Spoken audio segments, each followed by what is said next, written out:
కిన్నెర కింపురుష చంద్రాభిరగుండనై ఇలా ఒక కాంతమాది కన్నీరు కార్చటం ఎలా కత్తికి కన్నీటి విలువ తెలియదు కదా, రక్తము తప్ప. ఆనాడు నా చెల్లి ముక్కు చెవులు కోసావు, నేడు నా కుమారుని గొంతు కోసావు. నిన్ను విడవటం కల్లయే రామా.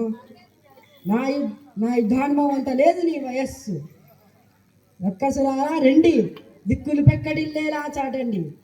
స్వయంగా లంకేశ్వరుడు యుద్ధానికి దిగుతున్నాడని వెళ్ళి ఆ రాముడికి చెప్పండి.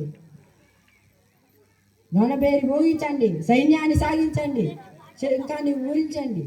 శంభో మహేశ్వర రా తండ్రి రా, నన్ను ఆవహించు. శత్రువంశాన్ని సమూలంగా నాశనం చేస్తాను. రావయ్యా విషమాముఖ రా. స్వామి, నా శస్త్రం నా ధనుస్సు నీ పీనాకమై, నా శస్త్రం నీ పాశుపతాస్త్రమై, నా చంద్రహాసం నీ కమలన అగ్ని నయనమై, నా వాగు నీవాయుధమై, నా విజృంభణ నీ ప్రళయ తాండవై మహీతరం దద్దరిల్లాలి. రావయ్యా విషమాముఖరా, నన్ను వహించు. కన్న కడుపు తీపి కోత ఏమిటో అందరికీ తెలియాలి. రావయ్యా మహేశ్వర రా, నన్ను వహించు. మహాదేవ శంభో శంకర. Claps.